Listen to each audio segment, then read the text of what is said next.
Ciao a tutti e benvenuti al mio canale. Oggi vi guiderò attraverso il processo di creazione del nome Marcella in polistirolo e del suo sfondo utilizzando il programma CostiCNC Editor e la macchina taglia polistirolo CostiCNC.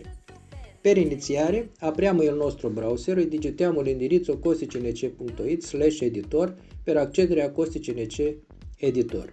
Selezioniamo il menu text e nella casella Your Text inseriamo il nome Marcella. Noterete che il testo viene creato istantaneamente con il font predefinito.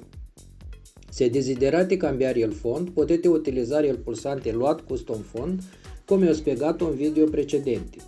Trasciniamo la prima lettera M lontano dai bordi e utilizziamo il pulsante Font Size per ingrandire le lettere a piacimento. Clicchiamo sul pulsante Letter Space per ordinare le lettere. Le lettere possono essere spostate anche manualmente con il mouse. Se vogliamo spostare le lettere solo in una linea orizzontale, possiamo selezionare la casella Only X. Una volta soddisfatti del disegno della scritta, clicchiamo su Top Clipboard per copiare la scritta negli appunti del computer o su Save File per salvarla nel computer.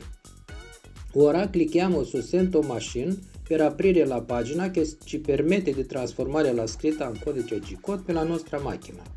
Se abbiamo scelto prima Top Clipboard, possiamo semplicemente fare clic con il tasto destro del mouse nella finestra G-code e incollare. Se abbiamo salvato il file nel computer, utilizziamo il pulsante Scegli file per caricarlo. Successivamente connettiamo la macchina.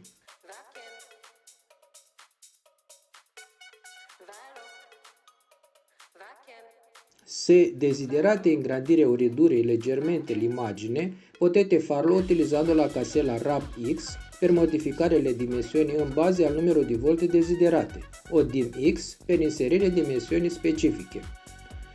Posizioniamo il polistirolo in modo che il filo sia in alto a sinistra, poiché la macchina inizia a tagliare da sinistra a destra e dall'alto verso il basso. Siamo pronti per il taglio. Facciamo clic su Send to Machine e la macchina inizierà a tagliare la scritta Marcella.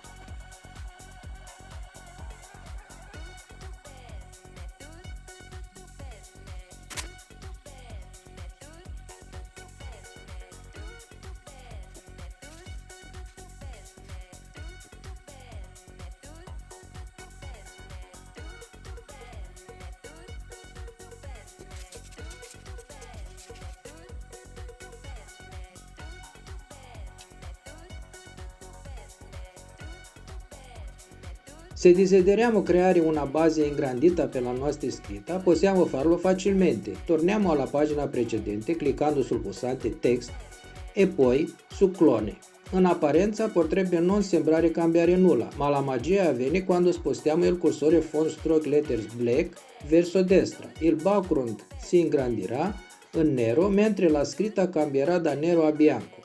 Dopo aver creato il background, clicchiamo su Top Clipboard per copiarlo negli appunti del computer su Save File per salvarlo nel computer.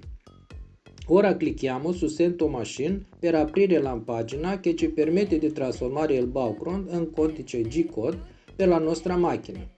Per creare solo il background, senza la scritta, è essenziale selezionare la casella Only Contour sotto la casella Scegli file prima di caricare l'immagine con il pulsante Load Custom Font o facendo clic destro e incollando. Se selezioniamo questa opzione dopo aver caricato l'immagine, non funzionerà correttamente.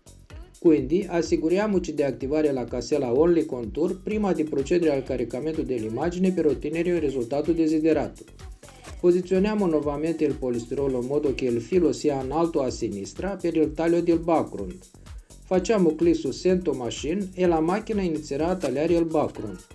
Ora che abbiamo completato entrambi i tagli, possiamo ammirare il risultato finale, il nome Marcella in polistirolo insieme al suo sfondo. Successivamente possiamo decorare il nostro progetto con il glitter nei colori che preferiamo. Grazie mille per aver guardato. Se vi è piaciuto questo video, non dimenticate di lasciare un like, commentare e iscriverti al mio canale per altri fantastici progetti. E ricordate sempre, creo con CostiCNC Editor. Ci vediamo nel prossimo video.